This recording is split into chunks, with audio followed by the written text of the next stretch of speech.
Please welcome Mark Lippmann, Managing Partner and Co-Founder, Deborah Lippmann. I'm Mark Lippmann. I'm Managing Partner and Co-Founder at Deborah Lippmann, where I'm also in charge of all things digital. And for those of you who may not be familiar with Deborah Lippmann, we're a small luxury nail brand. My sister Deborah, her husband Jude, and I founded in 1999 in one store here in New York City, and that's the same year Google launched. And we launched one of the first beauty e-commerce sites, I think, in the country at that point, before beauty.com, before Sephora, before everybody jumped into .com a year or two later.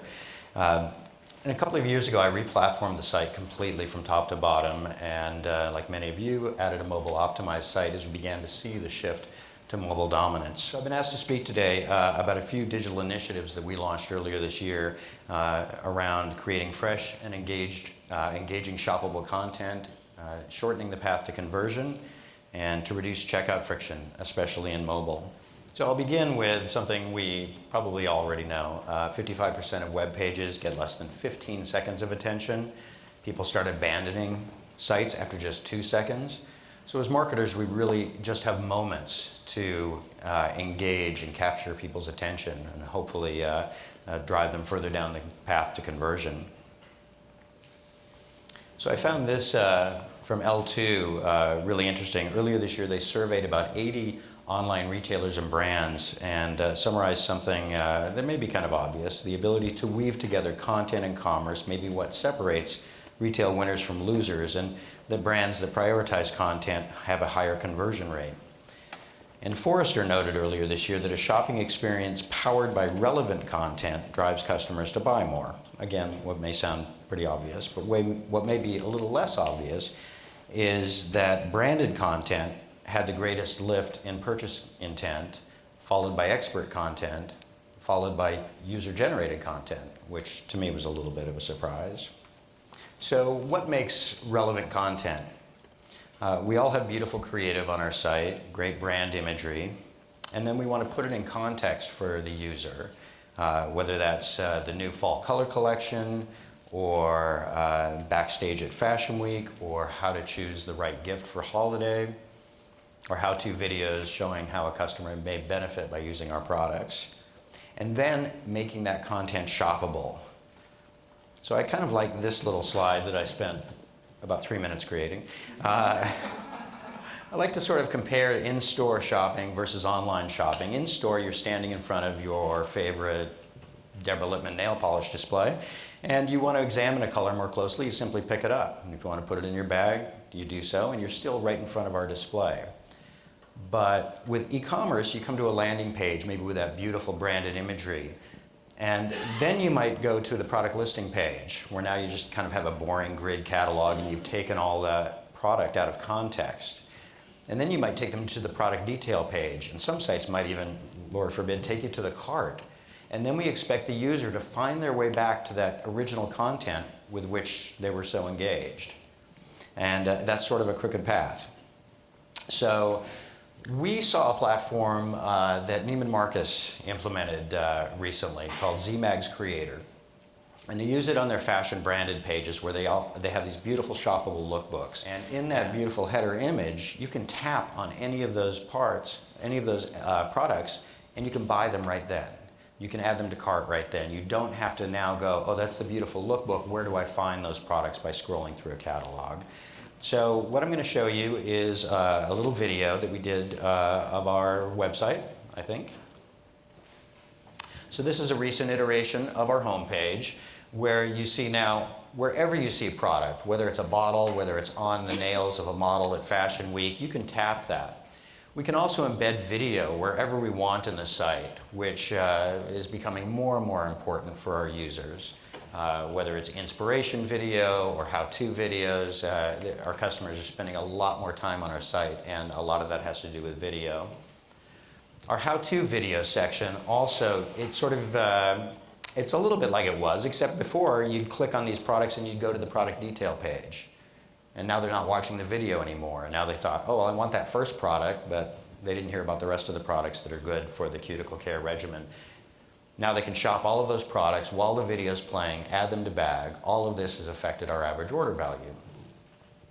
I've even started redesigning our PLPs. Instead of just that grid catalog, I now have rich imagery, embedded video, and all the SKUs are shoppable right within the experience.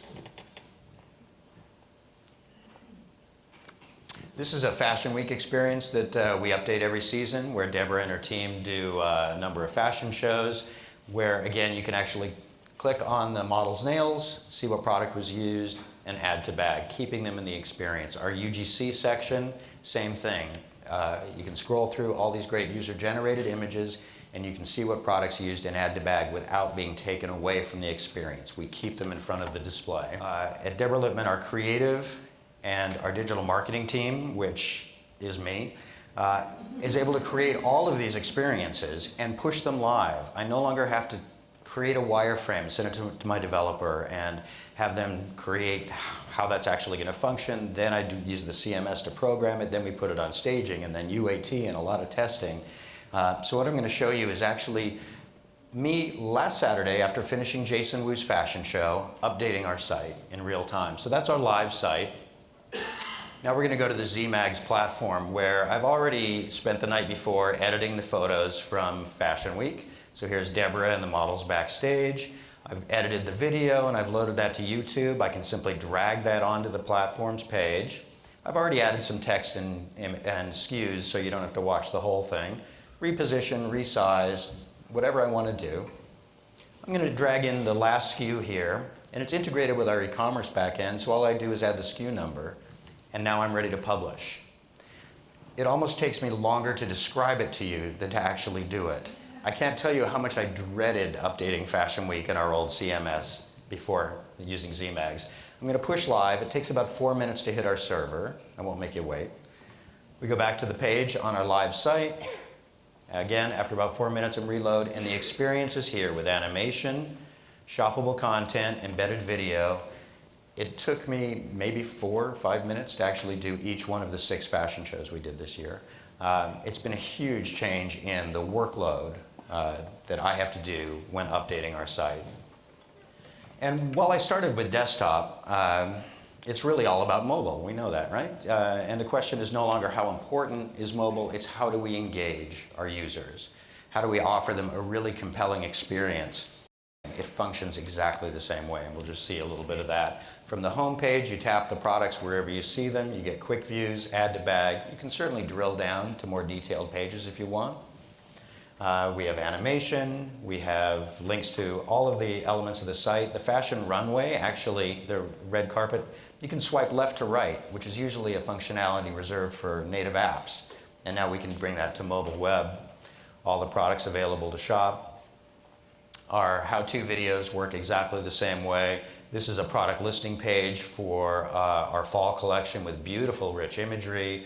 People have spent much more time on this PLP than they have on other PLPs when we've launched a collection, because there's so much more to look at and so much more to read and engage with. And it's all affected our increase in conversions, increase in time spent on site, and average order value.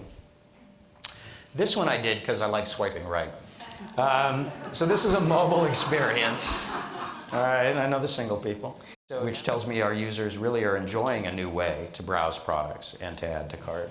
So I think we kind of solved adding rich, fresh content to our site, doing it really quickly and giving the users some really exciting stuff to engage with. And we think we've shortened the path to conversion by making it super easy to add the products to cart wherever they are. But checkout, who likes to check out on mobile? Yeah, it's fun. A few people do? Yeah? Yeah, I think most people find, unless you have an express situation or you're using a native app where you can use something like Apple Pay, I think it's a real challenge, which is why on Deborah Lippmann, 60 to 70% of our traffic is on mobile, but it accounts for maybe 15% of revenue. And when we've polled users in the past, it's because it's just too challenging to type in all your billing and shipping and credit card information. Most of our users also are on Apple iOS devices. About 90% of our mobile users visit us on iPhones, a few on iPad. So I'm going to talk a little bit about Apple Pay, because Apple Pay is now available in mobile web. And this is a huge change. We actually were one of the first brands to launch it in April of this year on our mobile website. So we didn't need a native app to allow for customers on their mobile device to get to our checkout page or even on a product detail page and buy instantly with just their finger. And for those of you who aren't familiar with Apple Pay, you use bioauthentication, meaning your fingerprint, to say, yes, this is who I am. You don't enter a password other than your fingerprint. And it's much more secure than using a credit card. It uses single-use tokenization, meaning that all they transmit is a single-use token that can only be used for one transaction. We didn't just want to do it on mobile web, though. When I talked to my developer, I said, you know what, our customer reaches us on all these digital touch points and physical touch points. Mobile web, YouTube, social, email, physical products, point of purchase and packaging, and printed media. And wouldn't it be cool if we could actually make that all enabled with Apple Pay? So I wanted to show you a quick video of how this works on our mobile website. So this is actually our mobile website, not a native app. We were one of the first companies in the world to add Apple Pay. The cart comes over, you hold down your fingerprint after pushing buy with Apple Pay, and the transaction takes about 3 seconds. There's no entering of any data. We've actually done it in email campaigns as well. So our email campaigns now are buy with Apple Pay enabled. You can buy directly from an email campaign in about 3 seconds. It's been a huge change. Our customers can then share that on Facebook. And that Facebook post can be tapped by anyone else with an iPhone that's enabled with Apple Pay, and they can buy the product instantly. So a user-generated, Apple Pay enabled, hopefully a viral post. So that's been pretty exciting. We've also implemented it on our YouTube channel, where you're watching a YouTube, and Deborah talks about products. You can tap that video and buy with Apple Pay. This is something we're looking at for next year. We partnered with MarketPay to bring Apple Pay to mobile web, social, and YouTube earlier this year. And they already have this integrated in their platform. We've not taken advantage of it, where you can actually use the MarketPay platform to scan products with your iPhone. Just put a little code on it. We're thinking about, wouldn't it be great if you're sitting at home and you're running out of your favorite Deborah Lippmann hand cream, and you turn it around, scan it with your phone, hold down your finger, and the reorder's done. Or you're walking down the street and you see your girlfriend has a beautiful Kate Spade bag, and all she has to do is open it up. You can scan a little code on the inside, pick your color, and you've bought it. But this is what we're working on that really gets me excited. Video shopping with Apple Pay. So I've looked at a lot of video platforms. This is in development. Tapping a product in video on desktop. When you hit Apple Pay, your phone lights up asking for your fingerprint to confirm. And the purchase is over from desktop computers. On mobile, it's going to work exactly the same way. This is an iPad. So actually, tap, you can either add to bag or buy with Apple Pay instantly. And you can see that really we're reducing, if not eliminating, the friction of checkout at mobile. Since implementing shoppable content and Apple Pay, Deborah Lippmann, we've done it now for about 6 months. These are some of the metrics that I'm really pleased about. Our mobile conversions are up over 100%. Our desktop conversions are up nearly 250%. Our average order value is up almost 40%. And with Apple Pay checkout, we've seen about 50% of our mobile customers use it to check out from our site. And about 50% of them have been brand new customers. So we're really happy with the results. So creating shoppable content, shortening the path to conversion, and a new way to reduce friction in mobile checkout. And with that, I will thank you very much for your time and attention. Did you find it impact your load times or customer engagement if it got too heavy with a lot of video and a lot of those images and things like that? No, actually, because the video is hosted on YouTube and the images are all hosted on the Akamai server, I think I'm pronouncing that right, Yeah. Everything loads actually really fast, and we haven't seen any change.